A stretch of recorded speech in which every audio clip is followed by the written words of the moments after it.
I saw Cynthia Larson at the grocery store today. She mentioned that Jack is back home to run the family business while his brother Jeff recovers from an accident.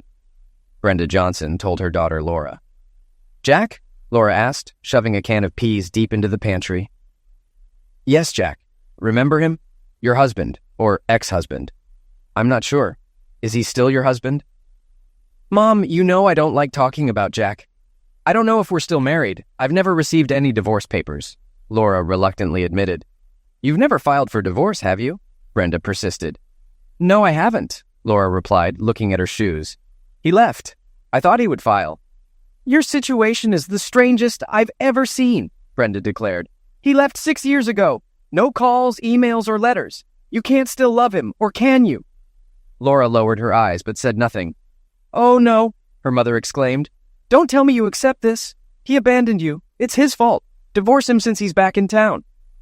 He was great when you married him. Responsible, considerate, hardworking, and devoted. Then he left. You're still young. You need a reliable man and a good family. I make my own decisions, Mom. I'm 27. I have a good job and my own house. I'm not a burden to you and Dad. Stop running my life, Laura replied. I just want you to be happy. You haven't been happy since Jack left. If he loved you, he wouldn't have left. He must have had a girlfriend. No, Jack would never cheat, Laura responded immediately. Her quick response surprised her mother. How could she still defend him after he abandoned her? They hadn't quarreled before he left. What could have caused such an abrupt break? Brenda was sure Laura wasn't telling the whole truth. Laura didn't sleep well that night. Every time she closed her eyes, she saw Jack. He was the most handsome man she had ever known. Fun, calm, and devoted to her. Until she ruined everything. Now he was back in Stone Ridge. Laura knew they would cross paths someday. She didn't know what to say to him. An apology seemed trite. There were no words to describe her remorse. Their relationship was ruined. They could never be the same. 2 days after Laura's initial visit to her mother, she returned. Her younger sister Kate, a graduate student at Ohio State University, arrived after work from her summer job at a local media group. Kate mentioned she had seen Laura's husband, who had come to place some ads, and asked if Laura was interested. Their mother interjected, expressing interest herself, and inquired about his appearance. Kate humorously noted that anyone hoping he had declined in looks would be disappointed, describing him as the most handsome man she had ever seen. Brenda was skeptical, questioning whether he had gotten fat or lost his hair. Kate explained he had looked ragged, wearing a t-shirt and jeans, and that he had been interacting with Donna while she observed from another room, unnoticed by him. Laura asked quietly if he had said anything about regretting their breakup, but Kate replied that he only handed Donna the ad and paid her. She added that his daughter, who was with him, was stunning. Brenda was surprised to learn he had a daughter, leading Kate to explain that his departure was due to getting another woman pregnant. She suggested Laura was lucky to be rid of him, although Kate believed many women would find him attractive in his current appearance. Kate estimated the daughter to be around 12 or 13 years old, which raised questions about the timeline since he was only 28. Brenda reasoned that it was impossible for him to have a 12-year-old daughter at his age. Kate clarified that the girl, introduced as Kansas, was gorgeous and athletic. Laura, still silent, listened as Kate mentioned Kansas's blonde hair, contrasting with Jack's dark hair. Kate pointed out the connection, noting that Laura, as Jack's wife, would technically be Kansas's stepmother, a comment that upset Laura, causing her to leave for the bathroom. Kate felt something was off about the situation, remarking that secrets in a small town rarely lasted long. Meanwhile, as Jack and Kansas left the media office, Kansas inquired about Kate, who had been staring at Jack. Jack explained that Kate was his ex-wife's sister and noted her probable surprise at seeing him. Kansas asked if Laura, his ex-wife, was as beautiful as her sister, to which Jack replied affirmatively, recalling how stunning Laura had been. Kansas expressed her curiosity about their past, particularly why Laura had cheated on him. Jack preferred to keep the details private, emphasizing that if Laura didn't share them herself, no one else needed to know. Kansas admired Jack's forgiving nature, contrasting it with the typical desire for revenge after being wronged. She expressed gratitude for the turn of events that led them to Thompson, where she felt lucky to have Jack as a father figure, even though Brian, her biological father, had been the best. Jack shared a sad smile, acknowledging Brian's instructions for Kansas to call him Daddy if she felt comfortable. Kansas admitted her affection for Jack and the acceptance she felt from him, noting their shared last name as a fortuitous detail. Jack reflected on Brian's foresight in planning for Kansas's future, recalling the adoption process and Brian's wish for Jack to become her father. Kansas reiterated her love for Jack and concern about finding a new mother while Jack was still legally married. Jack reassured her that they would focus on settling in before considering the divorce, emphasizing that any potential new partner would need to accept Kansas fully.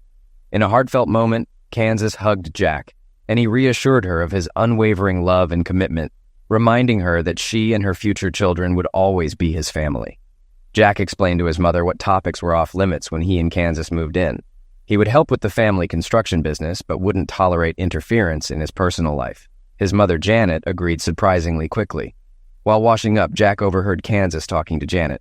"Grandma, we saw Laura's sister, Kate. She's very pretty. Do you think Laura is as pretty as her sister?" Jack strained to hear Janet's reply. He had made it clear Laura and her family were off limits. "Laura is beautiful. She was pretty when she married Jack, but now she's a confident, capable woman. I don't see her often, but she's always polite to me. If it were up to me, they'd still be together and give you siblings. But it's not up to me, so we'd better change the subject before your father hears us," Janet concluded. "Dad drove me by the new school," Kansas told Jack as he joined them at the kitchen table. "Their soccer field looks great. I can't wait to try out for the team next Tuesday." "I didn't know you played soccer," Janet said, less enthusiastic than Jack expected. She seemed worried. "It's my favorite sport. I was one of the best players on the travel team in Thompson. We only lost one match," Kansas boasted. "She's being modest," Jack chuckled. "She was far from the best player on the team." "Sounds great," Janet praised, wondering if she should tell Jack who the coach was. She hid a chuckle at the thought of how Jack would react. He insisted no one talk about Laura, and it seemed it might backfire on him. Laura watched the girls practice soccer, noticing a tall blonde girl with impressive skills. As soon as she could, Laura approached her. Sensing her presence, the girl turned to look at Laura. "Hi, I'm the team coach. Everyone calls me Coach or Coach Masterson. You seem to know a lot about soccer." The girl's jaw dropped. "Hello, ma'am. I'm Kansas Masterson. My daddy was your husband years ago. I like soccer, but if you think I can't be treated fairly, I'll understand and try field hockey. I don't want to put you in a difficult position." By now, the other girls had gathered to listen. Laura realized Kansas was Jack's daughter and assured her that playing time would depend on her behavior and effort. "Grandma Masterson knew you were a coach but didn't say anything because of Daddy's rules," Kansas grinned. "I can't wait to see his face when I tell him you're my coach." "Your father isn't here, is he?" Laura asked quickly. "No, he's driving the backhoe this afternoon," Kansas replied. "He's been helping Uncle Jeff since the accident, but he was right about you." "What do you mean he was right about me? What did he say?" Laura asked softly. "Daddy says you're the prettiest cheating strumpet he's ever seen," Kansas whispered. Laura gasped, fell to her knees, and burst into tears. Kansas expected anger or embarrassment, but was taken aback by Laura's genuine distress. Seeing her reaction, Kansas began to rethink her feelings. She had always hated Laura for supposedly cheating on Jack, but Laura's reaction didn't fit her expectations. Kansas saw how respected Laura was by the other girls. Kansas walked to the bench, expecting to be dismissed. The assistant coach arrived and demanded, "What did you say to Coach Masterson? What's your name?" "I'm Kansas Masterson. I'm sorry if I caused a problem," Kansas apologized. "Masterson? Are you related to Jack Masterson?" the assistant coach asked. "He's my father," Kansas replied. "I think you'd better leave. Coach Masterson is a wonderful woman. She doesn't need reminders of her loser husband," the assistant coach said. Kansas nodded and turned to leave, but felt a hand on her shoulder. She turned to find herself in the arms of a sobbing Laura. "I'm so sorry," Laura repeated, holding Kansas tightly. Kansas stood still as Laura regained control. The other girls watched in silence. "Your father is a fine man. Please stay and join the team," Laura said. "If you're like Jack, you'll be a great addition. I promise I won't get emotional again. Come back, please." Kansas followed Laura back to the bench, facing the other girls. "It's no use denying I broke down earlier. I want you to understand why. This is Kansas Masterson, my ex-husband's daughter. Her sudden appearance has shaken me. I haven't seen her father in 6 years, and finding Kansas here today was a shock. Please treat her kindly. She isn't to blame for any of this." Looking directly at Kansas, Laura asked, "Is your mom around? I'd like to meet her and compliment her on having such a wonderful daughter." "Mom died when I was 3, Kansas answered. "It was just me and Daddy left. I apologize for being rude before." Daddy is punishing me for being such a witch. I'm sorry, Coach Masterson. Laura's mind raced. Kansas's mom died when she was 3, about 10 years ago. Jack was still in high school then. That mystery could wait. We started off wrong, Laura replied. Let's start over. I'm Coach Masterson and you're Kansas. Let's go over the team rules and expectations, then start practice. After practice, Kansas climbed into her grandmother's SUV. How was practice, honey? Janet asked. It went well. The girls are nice and some are good players. I think we'll have a good team, Kansas replied. How did you like the coach? I heard she's nice, Janet asked. Why don't you just ask what you really want to know, Grandma? Kansas replied with a smile. Good. How did you get along with Laura? Was she surprised to find out who you were? Janet asked. Did you like her? She's kinder than I thought. She's still worried about Daddy after 6 years. Jack never told anyone why he left her. I don't know how much he told you, but they seemed to love each other very much. Then one night Jack drove away, Janet recalled. I don't think he ever spoke to Laura again. I heard she didn't know why Jack left. She can't blame Daddy. She knows exactly why he left. She drove him away, Kansas said angrily. Okay, I think Jack already talked to you about that, Janet reasoned. Can you tell me why he left? Only Dad or Coach can explain it. I promised Dad I wouldn't tell anyone, Kansas replied. When Jack got home, he asked Kansas about practice during dinner. It didn't start smoothly, Kansas admitted. Coach was upset when I told her my name, but we talked, and it smoothed out. Jack noticed his mother wince and knew there was more to the story. Your coach is a friend of Laura's. Do you think you'll get a fair evaluation? Laura Masterson is my coach, Dad. Jack was speechless, realizing he made a mistake by not learning more about Laura's current situation. Jack's mother smiled broadly. She knew what conclusion Jack had come to. Mom, can you tell Kansas and me more about Laura? We'll have to talk to her regularly, Jack admitted. Laura is a math teacher at Stone Ridge High School and has coached soccer for 3 years. Last year, they only lost 2 games. She's either single or still married to you, depending on which rumors you believe. Most people think her husband ran off one stormy night because he had a girlfriend. That's not true. Daddy never cheated, Kansas objected. What did I tell you about that kind of talk? Jack interrupted. Speak and act respectfully around Laura. Please don't do anything that I'd have to apologize for. Kansas's face turned red as she looked down at her plate. Jack took a deep breath. What did you do, Kansas? How bad was it? I may have called her a bad name, but I apologized. I think we're okay now. She treated me the same as the other girls during practice. What exactly did you say? Jack asked. Kansas whispered in his ear. Janet couldn't hear but saw Jack's unhappy reaction. Kansas, I told you something in confidence and you couldn't keep it a secret, Jack complained. That puts me in an uncomfortable position. Learn from this mistake. I regretted it as soon as I said it. It hurt her more than I expected, Kansas admitted. She told the girls you were her ex-husband. Now we can find you a new wife. Laura struggled to act normal through the team's training session. At home, she sat in her favorite chair and cried for hours. School was still 2 weeks away, but fall sports practice had started.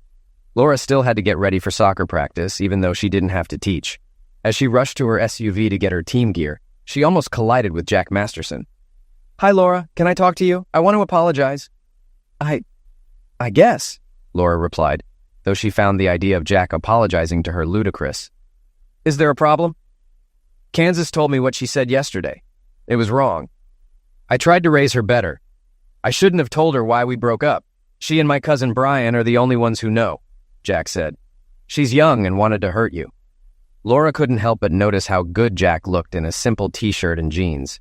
His muscles were defined, and his hair was longer but suited him. His jaw was strong and his smile infectious. She didn't say anything untrue. We both know that, Jack. Unless you think I'm beautiful, that's the only thing you can argue with, Laura replied, wiping away tears. I don't want you to suffer because of what happened 6 years ago, Jack replied. It's over. We've both moved on. It's time to bury the past. Over and done with? Laura repeated. Sounds simple. We'll just act like we were never in love, never married, and I never had fun with that idiot. It should work, she said as tears flowed. Jack wanted to hold Laura, but feared giving the wrong signal. He stood there watching her. Laura finally pulled herself together. I'm sorry, Jack. For a lot of things. I was foolish to sleep with that guy and let people think you dumped me for no reason. I kept hoping you'd come back and forgive me. I never told anyone the truth. I'm going to now. You don't deserve the nasty comments or the community's scorn. I forced you to leave. I know you'll never accept my actions. I wouldn't forgive myself either. Laura, I'm fine. I didn't have ill feelings about leaving. People thought I was an idiot for leaving a beautiful woman. They questioned my sanity, not my character, Jack replied. You've always been a gentleman, Laura said. Your daughter is delightful. Please don't be too hard on her. I think she's going to be my star player. It was nice to see you and lighten the mood, Jack replied. We'll see a lot of Kansas on your team. I hope we can get along without drama. You've become even more beautiful since we got married. Thank you, Laura replied. You look more chiseled than before. Thanks for straightening things out. Jack noticed a group of girls watching him talk to Laura, so he nodded and walked back to his truck. Was that Kansas's father? A red-haired girl exclaimed. He's handsome. My dad is balding and has a big belly. Why did Coach Masterson dump him? Another girl wondered. Maybe I'll tell my mom about him. During soccer season, Laura often took her parents out to dinner. After the second night of practice, the family gathered for dinner. How's the team? Her father asked. Will the girls perform as well as last year? I think we'll have the best team, Laura replied, considering how much to say about Jack and Kansas. Your best player is back, right? Kate asked. She has another year before high school. We have a new top player, Laura said. You saw her the other day. You mean Jack's daughter? She plays soccer on your team. That's hard to believe, Kate chuckled. Tell us about her. She's fast, athletic, and smart. Most girls like her, Laura explained. She's also very nice. Wow, Kate exclaimed. How did she react to you? Did she know her stepmom was her coach? She was as surprised as I was. When I introduced myself as Coach Masterson, she knew I was married to her dad. I think we'll get along great. Have you seen Jack? Janet asked. Did he talk to you? I talked to him today before practice. We worked some things out. It wasn't as awkward as I feared, Laura admitted. What exactly did you find out? Janet asked. He apologized.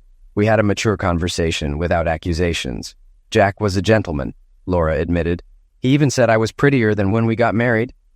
Well, you're not married to him anymore, so you're free to find someone who will treat you right, Janet said. I almost had it all, Mom, Laura said, tears running down her cheeks. I didn't deserve a good husband. I didn't keep the one I had. He's the one who got away, her father remarked. I should go find him and kick his back. I wouldn't try that, Dad. He's much stronger and more confident now, Laura replied. Did he seem torn, Laura? Kate asked. That's an understatement. I appreciate you wanting to protect me, Dad, but don't confront Jack. He's different now. He's matured. That's it? Janet asked. After 6 years, he comes back with a daughter and doesn't explain himself to you? Mom, it never occurred to Sis to slap him. She's still in love with him. Look at her. I can't explain it, but she loves him more now than when he left, Kate stated. I'm just a fool. I ruined the best thing I ever had, Laura sobbed. I deserve to be laughed at. Sis, you're not stupid, Kate replied.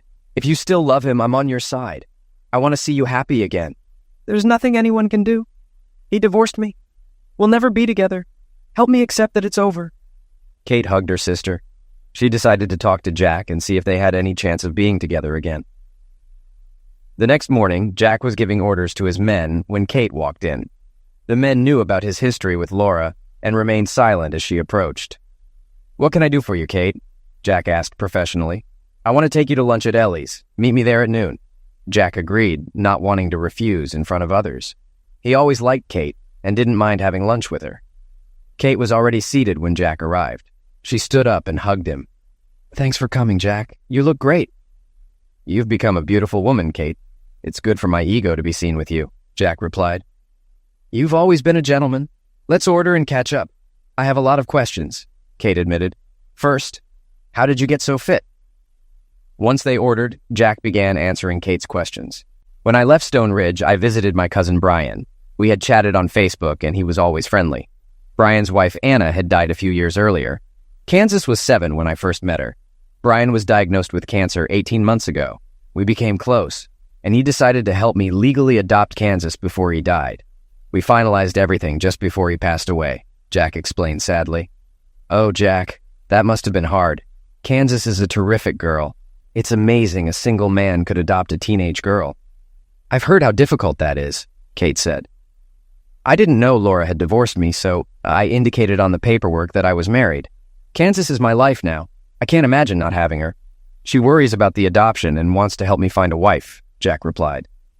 Kate knew Laura thought Jack had divorced her, while Jack thought Laura had divorced him. Kate stored that info for later. Jack, I wanted to talk to you about Laura. You know how beautiful she is. She graduated and got her teaching degree 2 years ago. She bought a small ranch and is adored by the kids at school. She hasn't seen anyone since you left. Is there any chance you two could get back together? You were the perfect couple, Kate said. I'm sorry, Kate, that's not going to happen. We've both changed and gone our separate ways. There's nothing left between us, Jack replied. But you've both changed for the better, Kate argued. I'm sure she still loves you, Jack. What happened to make you leave? She never blamed me. She just said we disagreed and I left. She kept waiting for me to come back, Jack said with a faint smirk. It took me 6 years, but now I'm back. What have you been doing? You've obviously gained muscle, Kate remarked. Brian bought a large warehouse during the last recession. He built a gym and a dojo. We started holding yoga classes upstairs. I became a yoga instructor, personal trainer, and weekend sensei for teens. Did you ever finish your degree? Kate asked. Yes, I took night classes and even got a teaching certificate. It helped when I taught martial arts and yoga. Brian and I both had degrees, which made us seem more legitimate. Saying goodbye, Kate hugged Jack. I enjoyed our lunch. I'm sorry you're not going back to Laura, but I hope we can remain friends. I'd love that, Jack replied. Say hello to your folks for me. I'd advise you to avoid them. They're not happy with how things turned out with Laura, Kate advised. That's not surprising, Jack chuckled. I don't blame them for disliking me. I'd be shocked if they didn't love me. The next morning, Laura felt better. She had made peace with Jack and herself. She wished she hadn't cheated and that Jack still loved her, but she had to move on. At practice, Laura saw Kansas doing stretching exercises. The other girls soon joined her. How can you bend like that and keep your balance? One girl asked after falling. It seems like you're defying gravity. My dad taught me stretching from yoga and martial arts. He could teach you, but I can't. I can do it, but I don't know how to teach it, Kansas admitted. Your dad? Can he do those stretches? An incredulous friend asked. I thought men couldn't bend as well as women, especially guys with muscles like your dad's. They can if they work at it. Most men prefer martial arts where they can punch and block. Most of Dad's physique comes from yoga. Maybe he can show us how, another girl suggested. Maybe after practice, we could stay longer to learn. I don't know if Dad has the time. Besides, I don't think Coach would agree to it. He's very careful about dealing with underage girls. There's always at least one adult present during sessions. Kansas, if Jack wants to show the girls how to do stretches, I'll gladly stay and chaperone, Laura interjected. We could really get into our opponents' heads before matches. Jack was surprised when he picked up Kansas after practice. All the girls, Laura, and several mothers greeted him. Dad, the girls want to learn my stretching routine. I told them you're a yoga instructor and might practice with us after practice for half an hour. Laura watched Jack's face soften as he listened to Kansas. She felt a pang of jealousy over the love he felt for his daughter. I guess I can, but I need at least one adult present at all times, Jack insisted. Kansas told us you need an adult. I promised to chaperone. Is it okay if I practice with the girls? Laura asked. Some of us moms would like to join too. I could use any improvement, a slightly overweight red-haired woman added. We'll start tomorrow. Dress appropriately for yoga.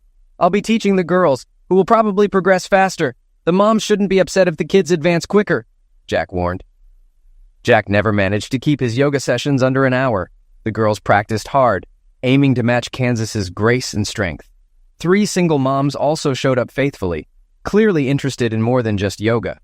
Jack enjoyed working with the girls, learning their names and knowing many of their families from growing up in Stone Ridge. He appreciated how seriously they took his instructions. Laura was different. She dressed more conservatively than the other moms, but looked amazing. She was trim, strong, and could master many yoga positions as well as, if not better than, the girls. She was friendly yet professional. Before the third game against a local rival, the girls did pre-match stretching. Kansas played music on a Bluetooth speaker while leading her team. Players and fans from the other school watched in amazement. Their performance led to a solid victory over their opponent. After the game, Kansas approached Laura with an idea. Have you thought about entering Harper's soccer tournament? Our team fits perfectly in the 12-14 group. I think we could do well. I know about the tournament, Laura admitted. The competition is intense, and the entry fee is $500. The school board wouldn't approve that expense. What if we performed independently of the school and a local business donated the entry fee? Kansas asked seriously. Laura saw the determination in Kansas and the other girls. They wanted to compete and have her as their coach. You realize the opponents will be much tougher, right? Every game will be against an all-star team, Laura said. Coach, I played in this tournament last year. We won 2 games and lost the third by 1 goal to the team that won the tournament. I know our team is good enough. We just need a good coach. You said you already have a sponsor? Laura asked. Yes, local businesses will cover the entry fee and motel rooms. The tournament is over Columbus Day weekend, so we'll be there for 3 nights. Laura admired Kansas's planning and enthusiasm. She felt proud of the team and decided to support them. Let's do it, Laura agreed. There's no better way to improve than to play against the best. Tell me what needs to be done. Thank you, Coach, the girls cheered. Kansas handed Laura a paper. Here's the site and your login. You need to register us by midnight. The entry fee is already paid. You've got it all under control, Laura chuckled. Our team is called the Ridge Runners. We'll have t-shirts with our names and team name. Is Jack sponsoring the team? Laura asked Kansas privately. Our sponsor prefers to remain anonymous, Kansas replied with a smile. But they insisted you agree to coach us, or the deal is off. They believe you're an excellent coach and role model. Then Jack will stay away, won't he? Laura joked. Don't underestimate Dad, Kansas cautioned. He keeps a close eye on everything. He wants the best for the team. 2 weeks later, Kansas led the team in warm-ups before their first game. A large crowd from Stone Ridge came to support them. Jack watched proudly as Kansas kept the team smiling and laughing. The other team watched their warm-ups closely, impressed by their stretching and poses. The match started with the other team scoring 2 quick goals. Laura was concerned about her team's ability to bounce back. They hadn't lost a game all season. When an opposing player was injured and helped off the field, Laura pulled Kansas off and sent in a substitute. Do you see that girl? We have to stop her from scoring. She's making plays all over the field. Pressure her when she gets the ball. If we stop her, we can win. After that, the Ridge Runners settled down and kept the other team's best player from taking good shots. The half ended with a 2-goal difference. Girls, you know I emphasize team play. They focused on Kansas and chased her all half. We need the rest of you to step up. When Kansas moves to one side, pass to the other. Their goalie hasn't been tested much. Make her work. The Ridge Runners came out in the second half with a more aggressive attitude. They started shooting more and scored twice off rebounds. With under a minute left, Kansas scored, giving the Ridge Runners a 1-goal lead. They held on to win and advanced to the next round. The girls were ecstatic, hugging each other, Laura, and their fans. Laura saw Jack hugging Kansas. One of the team moms hugged and kissed him on the cheek. Laura felt a bit upset, but knew she couldn't complain. As she turned to go to her parents, Jack wrapped his arms around her. She hadn't felt this close to him in almost 7 years. Jack lifted her off her feet effortlessly. Great coaching job, Jack praised. Kansas told me you did well. Thanks for treating the girls so well. Thank you for sponsoring us and getting us rooms, Laura replied. Some girls could never afford the trip. It was very generous. I'd do anything to make Kansas happy, Jack admitted. She wanted the other girls to have this experience. She enjoyed it last year and thinks you're a great coach. Dad, Kansas called out, you got a death grip on our coach. If you don't want me to call her Coach Mom, you should put her down so we can all hug her. Sorry, Laura, Jack said, setting her down gently. I got carried away. I don't think she minded, Kansas pointed out as Laura blushed. The whole team and most of the fans stayed to watch the next game to learn about their next opponents. The next morning, Kansas led her team to a 5-3 victory, scoring 3 goals. The win advanced the Ridge Runners to the semifinals against a travel team Kansas had played before. Before the game, Kansas chatted with girls from the other team. It was clear she liked her former teammates, and Jack was popular with their supporters, especially the mothers. Several moms hugged Jack and wished him well. During the game, Laura saw a different side of Jack. When a referee, a local high school girl, made a mistake, a large man stepped onto the field, shouting threats and obscenities at her. Laura headed toward the man, but Jack reached the girl first, hugging her as she sobbed. The woman in the bleachers made a statement heard by everyone present. Jack Masterson is going to kick this guy's back. The rough man heard the statement and turned to Jack. I may have gotten carried away. I didn't mean anything by it. Apologize to Macy and then leave, Jack growled, patting the girl on the back. "These kids are doing a great job. They deserve our thanks, not bullying." The man considered Jack's words, and then a woman's voice from the bleachers said, "You better take Jack up on his offer, or he'll punch you like a rented mule." Laura spotted the woman who had such faith in Jack. She was a short blonde in her 40s, dressed in jeans and a cotton shirt. Laura realized she had seen this woman offer a drink to the girl clinging to Jack. The man made a decision. "I apologize, miss. I overreacted. You girls are doing a great job." With those words, the man left. Macy, still in Jack's arms, gradually calmed down. Jack handed her a napkin to wipe her eyes. She smiled, stood on tiptoe, and kissed Jack on the cheek. "Thank you, Jack. I knew you'd stop that man. Mom was right. You were ready to kick his back. I'm glad he didn't make you."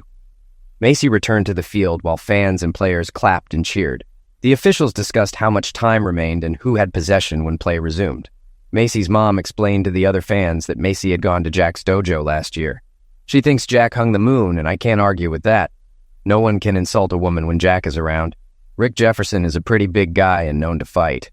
"I was afraid he'd hurt Jack," stated a Ridge Runner mom. "Jack Masterson?" Macy's mom asked. "Have you seen him compete? Jack would kick that guy's back." Play resumed with less than a minute left. Kansas gained possession and passed to a teammate, who scored the winning goal. When the game ended, Kansas hugged most of the losing team. Jack was proud of her sportsmanship. Macy's mom hugged Jack tightly. "Macy knew she could count on you. Her grades have improved, and she's going to a state college next fall to become a teacher. You set her on the right path." "Why was Rick Jefferson here?" asked a Ridge Runner father. "Sarah is his niece. She scored the winning goal," replied his wife. "She must be embarrassed." The championship game was scheduled for the next morning. The Ridge Runners easily defeated the 3 teams they faced to reach the finals. Stone Ridge fans watched their girls excel. With less than 3 minutes left, a Kansas teammate deflected a pass, and Kansas scored to tie the game. Stone Ridge fans cheered loudly. The other team took their positions and continued playing. Despite their efforts, the Ridge Runners lost by 1 goal as their opponent scored with just a few seconds left. Laura watched with pride as her girls hugged and congratulated each other and the winning team. Parents and supporters expressed their pride. During the awards ceremony, Ridge Runners players and fans gave a loud applause when Laura accepted the second-place trophy. The top player from the winning team received the MVP award.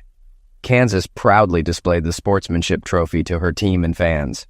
After the ceremony, Kansas asked if she could ride home with some friends. After ensuring they had room and responsible drivers, Jack agreed. As the van pulled out, Jack felt someone take his hand. "She's a delightful girl, Jack. You're doing a great job with her," Laura said. Despite their divorce, she believed they should have polite conversations. "I have no idea how to raise a daughter. Women are a complete mystery to me," Jack admitted. "You've proven that," Laura remarked, hiding her hurt. "Jack, I was wrong. I have no excuse. You were right to leave me. Can we talk without insults and anger?" "You're right, Laura. No need to dwell on the past. You've done a great job coaching. Kansas thinks highly of you. We appreciate how fair you've been to her." "I may have been foolish when we got married, but I was never vindictive. I like Kansas and hope to stay friends with her after the season if you don't mind." "I'd like that. She needs adult role models. You're good for her," Jack replied.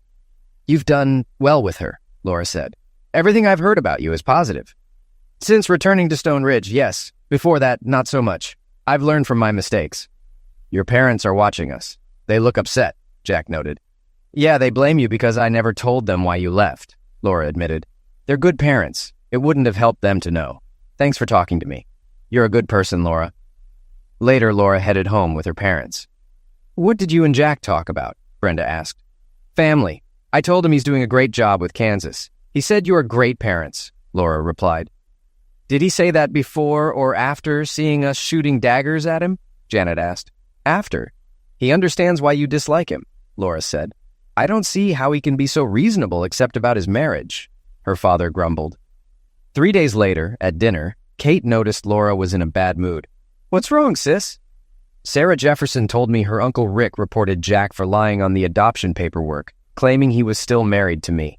There will be an investigation, and Jack could lose Kansas. Kansas cried when she heard. Jack won't give up on her. He'd leave the country before losing her. He runs away when faced with a problem," Laura's father noted. "Laura, you're still married to him," Kate announced. "He thinks you divorced him, and you think he divorced you. You're just as married as the day you left the church." "What difference does it make?" Brenda dismissed. "He's living as a single man with an adopted daughter." "Laura, call Jack. He and Kansas can move in with you and be the family he promised the court," Kate urged. "I won't stand for it," Brenda declared. "You don't know him anymore. He could be dangerous." "Mom, Jack isn't cruel. He would never hurt me," Laura insisted. "I'll go to him right now." Jack sat at the kitchen table with a sobbing Kansas on his lap. His distraught mother watched. The doorbell rang and Janet answered. "Jack, can I talk to you and Kansas?" Laura asked from the doorway. "Now isn't a good time. We're going on a trip," Jack replied. "You don't need to pack for a long trip," Laura said softly. "Please don't. This doesn't concern you," Jack said impatiently. "Jack, she's my daughter too." Kansas stopped sobbing and looked at Laura. Janet gasped. "If you're trying to take Kansas away from me, you're in for one hell of a fight," Jack growled. "You have no right to call her your daughter." "Jack, I'm still your wife. The adoption papers list me as her mother, and some probably have my signature. I want you and Kansas to move in with me. If you're under investigation, it'll show we're a family solving the problem," Laura suggested. "Kansas can stay in town, go to the same school, and you can still help Jeff with the business." "That might work until you decide you've had enough of us," Jack remarked. "You could kick us out anytime. I can't risk Kansas getting hurt." "Jack, you know I wouldn't do that. I screwed up once, but that doesn't define me now. I'll put your name on the contract or let you pay the mortgage if it helps. I love Kansas like a daughter and would be honored to be her mother." "Dad, can we try?" "Coach is a nice person. She won't hurt us," Kansas pleaded. "What are your options, Jack? Run to a country with no extradition? This isn't a movie. You have a chance to give Kansas a stable home and a good school with her friends. Do what's best for her," Laura insisted. Jack fell silent, thinking. Finally, he said, "Okay." The three women squealed with delight. Kansas rushed to hug Laura, who kissed her forehead. Tears streamed down Laura's face. "I hate to interrupt, but we should move quickly.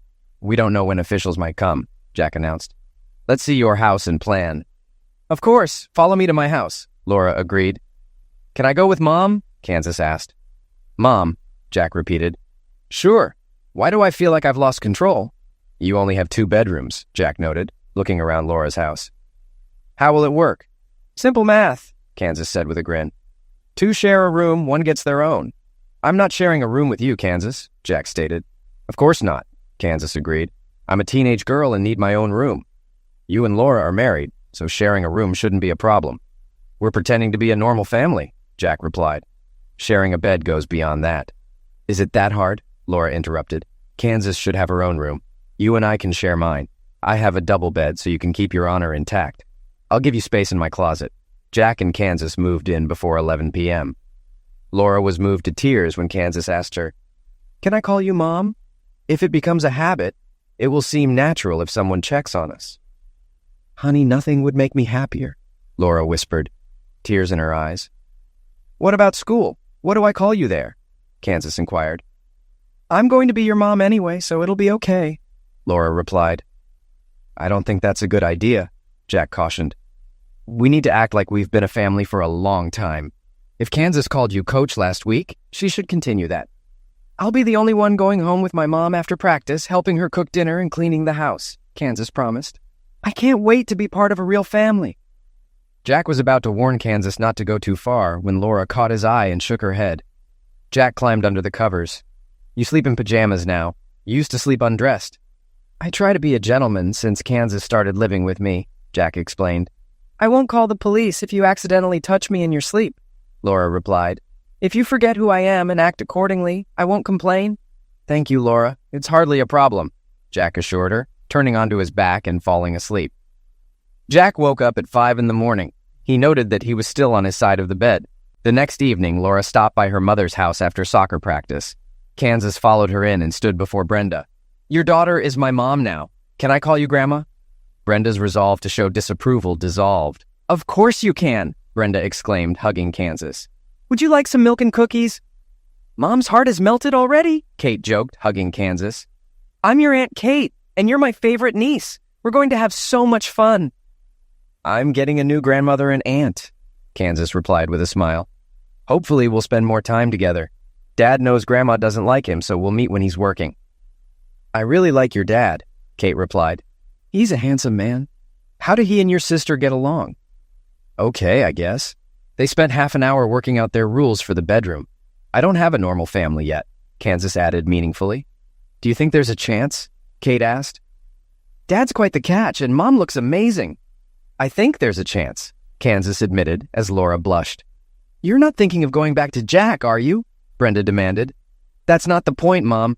I came for your recipes, not to discuss my marriage, Laura objected. I don't know how things will turn out. Jack doesn't like me much right now, so take comfort in that. Jack entered Laura's house just as she and Kansas started dinner. He looked around and then went outside with a notebook and measuring tape. After dinner, Jack shared his thoughts. Laura, I want to add an extension to the house, 26 F by 14 odd. This would give you a large bedroom, a big bathroom, a walk-in closet, and a half bath for guests. Can I show you my plans? That sounds great, but I can't afford it. I've already struggled with my mortgage, Laura replied. I'm willing to pay for the addition. You're making a huge sacrifice for Kansas and me. It'll increase your property value and give us more room, Jack said. Is sleeping with me really that bad? Do I make you sick? Laura asked, trying to keep her composure. No, it's not that. We just need more space. We'll still share the master bedroom, but be more comfortable, Jack explained. I'll agree if you promise to sleep with me the whole time we live together. Agree or leave, Laura demanded. Jack saw she was serious and glanced at Kansas, who was smirking. Deal, he said. The soccer team remained undefeated. As the season ended, Jack heard Laura recruiting Kansas for volleyball. He noticed how close Kansas and Laura had become. They joked, shopped, cooked, and played sports together. Kansas was happier than ever. Jack and Laura's relationship was complicated. Laura respected his boundaries and remained friendly. She never complained about the house renovations. Jack brought a backhoe and worked through the mild fall, aiming to finish by Christmas. Kansas and Laura were excited about the expansion. Kansas would move into Laura's old room, gaining her own bathroom and closet. Jack and Laura discussed how to handle any agency inquiries about Kansas. They developed a solid plan, but began to wonder if anyone would even investigate. They continued their sleeping arrangements, both wearing pajamas. One night, as Jack lay in bed, Laura tensed and placed her hand on his chest, then fell into a deep sleep. 2 days before Thanksgiving, Laura and Kansas came home to find Jack talking to a blonde woman in the driveway. Later, Jack told Laura it was Beth Harding. Laura tensed and asked, what did she want? Was she angry? Her husband, Chuck, has a brain tumor and is dying. She asked if I would visit him, Jack revealed. Don't do it. He wants to hurt you. Please don't let him, Laura begged. I told her I would. I want to hear what he has to say, Jack replied. He'll call me a strumpet and try to humiliate you. He's mean. It's my fault, but if he was a real man, he wouldn't go after a married woman, Laura reasoned. Why did you sleep with him then? That night, you didn't seem in pain. You kept saying his name and how good he was. I thought about eliminating you both, but I decided to leave instead, Jack recalled. I don't know why I did it, Laura sobbed. He was the big man on campus, a soccer star. I was young and foolish, thinking I could get away with it. It was my only affair, and it ruined my life. When I found your ring on the kitchen table, I knew it was over. Now I live with the guilt every day. I love Kansas, but we're not really a family. I can't make it up to you. We'll never have the love that binds a family together. It's all my fault, and I live with that knowledge every day. Why didn't you tell me you weren't happy or wanted to try other men? Jack asked softly. I didn't want other men. I just wanted to feel special for one night. The high school stud wanted me. Ironically, I became smarter after you left. You became kinder, more devoted.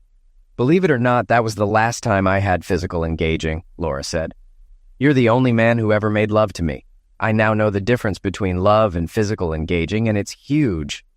I'll never forget rushing home from that seminar, only to find someone had taken my place, Jack replied glumly. You almost liquidated me, Laura. Just because you apologize doesn't make up for the pain I've endured for 6 years. I know, Jack. I don't deserve forgiveness. I've suffered too. I'm in a sham marriage to a wonderful man and a beautiful daughter. Every time I look at you or Kansas, I'm reminded of my stupidity. The pain has gotten worse as my love for you and Kansas has grown. I know you can never love me again, and I can't be Kansas's mother if you don't. I'm just trying to enjoy every day we have together, knowing it will end soon, Laura admitted. Every night I hope you'll touch me, kiss me, make love to me, but it never happens. You just put up with me. It's my fault. Karma's a cow. In early December, Jack visited Chuck Harding in the hospital. Chuck looked like a skeleton. "Jack, thanks for coming. If you want to slap me or strangle me, go ahead. I deserve it," Chuck said. "I just came to see how happy I am that you're dying," Jack said. "If you look closely, you'll see me smiling." "I thought my suffering would make you feel better," Chuck admitted. "It makes me feel good to know I am making amends, even if I have to die to do it." "That's nonsense," Jack replied. "What do you really want?" "I did you wrong, Jack. You caught me in bed with your wife, but you didn't eliminate me. I saw an old weapon leaning against the wall when I came downstairs. Laura only saw your ring on the table. To this day, I've never seen a man in as much pain as you were. I owe you, but I can't pay you back. My life isn't worth anything. I'm just offering you a chance to watch me die. It might bring you comfort," Harding said. "How does your wife feel about that?" Jack asked. "I told her what I did. She understands I want to ease my conscience. My pass away won't bring me forgiveness, but it might make you feel better. Just don't applaud when the Grim Reaper takes me. It will hurt Beth, and she doesn't deserve that." "Why did you do it, Chuck?" "Laura was everything to me, and you ruined it," Jack growled. "Because I was a fool. Because I could," Chuck admitted. "I didn't care that your marriage broke up. Laura meant nothing to me. I'm ashamed to admit it." "It wasn't personal?" Jack asked. "You weren't trying to ruin my life?" "I hardly knew who you were. Laura was just a beautiful woman to me, a little married wife on the side." "If you weren't so sick, I'd kick your back," Jack threatened. "If I weren't so sick, I'd want you to," Chuck replied. "I've grown up, but too late. There's no excuse for my actions." "You miserable idiot," Jack snarled. "I'd be doing the world a favor if I held this pillow over your face." "True, but you'd be in a lot of trouble. Liquidating a dying person is still a crime," Chuck reasoned. "Why don't you just visit when you get a chance? You might see me going on a happy hunt." Jack had never been angrier. This guy had ruined his marriage just because he wanted another man's wife. To Jack, Laura was the perfect wife, devoted and willing to share her life with him. Then Chuck Harding decided he wanted her. "I guess I'll take you up on your offer, fool," Jack replied. "I'll be pissing on your grave in a few days." Jack kept his word and visited Chuck several times a week, but didn't tell Laura or Kansas. He knew his intentions were unhealthy. On his third visit, Chuck's wife Beth and their little boy were there. Jack nodded to her, sat down, but soon left the room. He couldn't rejoice in even a vile man's pass away while his family was there. Jack vowed to keep watching Chuck die. Next time, Chuck was in a pensive mood. "You left because my wife and child were here, didn't you? It's hard to rejoice in my pass away when you see innocent people suffering," Chuck said. "I'm here to see you die. I have no issue with your family," Jack replied, realizing he sounded pathetic. Chuck talked about his son and wife, trying to gain sympathy, but Jack wasn't swayed. On Christmas Eve, Jack visited Chuck again, who had weakened considerably. "Chuck, I hate what you did, but I can't keep hating you. I've realized the best revenge is to live well. I'll make sure your wife and son are taken care of. You'll die knowing that the man whose life you ruined is taking care of your family," Jack said. "I can see why you think that's revenge. You're not good at it. My despicable act somehow secured my family's future," Chuck replied weakly. "It's the best I could come up with," Jack offered. "I won't come in again. Watching you suffer doesn't give me pleasure." "You realize you're practically forgiving me," Chuck said. "You endured what I did to you, something no man should forgive." "I didn't say that. Think what you want," Jack replied. "Why can you forgive me but not Laura, who loves you? Imagine how good it would feel to forgive her, to have her in your arms, to have children with her. Wouldn't that be better than punishing her?" Chuck asked. "Screw you, Harding. You're the one who said I forgave you," Jack snarled. "Not in so many words. But you did. Please give Laura my apologies," Chuck said softly. Jack left the hospital furious. Chuck thought he'd been forgiven and wanted Jack to forgive Laura. Jack was still angry as he drove home. He regretted visiting Chuck. When Jack got home, his driveway was clogged with cars. He had forgotten about the Christmas party Laura and Kansas were throwing. As he entered, the guests fell silent. Laura and Kansas were serving drinks when Jack walked in, looking visibly upset. "What's wrong, Jack?" Laura asked anxiously. "Do you really want to be my wife?" Jack demanded. Yes, I do," Laura replied quietly. "A wife gives her husband all her love. She belongs to him, only to him," Jack said firmly. "I agree," Laura said, tears in her eyes. "A husband takes care of his family. He deserves respect," Jack continued. Laura nodded, oblivious to everyone watching. A good wife won't complain if her husband takes her whenever he needs her, including right now on that damn big bed. Not if he loves her and she loves him, Laura agreed. Jack scooped Laura into his arms. Kansas, close the door behind us. Okay, Daddy, Kansas replied, closing the bedroom door. I'll entertain the guests. What just happened? Laura's mother asked. Is Laura going to be okay? Oh, yes, Kate said with a laugh. Sis will be just fine. Half an hour later, Jack and Laura, freshly showered and in new clothes, emerged from the bedroom. Laura snuggled up to Jack as the guests began to banter. That didn't take long, remarked one of Jack's workers. Hope the boss finished the job. He did very well. Thanks for asking, Laura cooed, kissing Jack on the cheek. Jack, I don't know what happened between you and my daughter, but her mother and I are glad things are better now, Laura's father said, shaking Jack's hand. Just don't do it again. That won't happen. Laura and I will be together from now on, Jack replied, glancing at Laura. Funny how nothing came of that threat, Kate remarked. I was interviewed at school, Kansas admitted. I said we had a great family, that Mom and Dad loved me and each other. I wanted us to stay together. Why were you so emotional when you got home? Jack's mom asked. I was figuring out who I was hurting and why. Revenge hurts the one seeking it most. I needed to treat myself better. Laura will have to suffer with me for the rest of our lives, Jack said.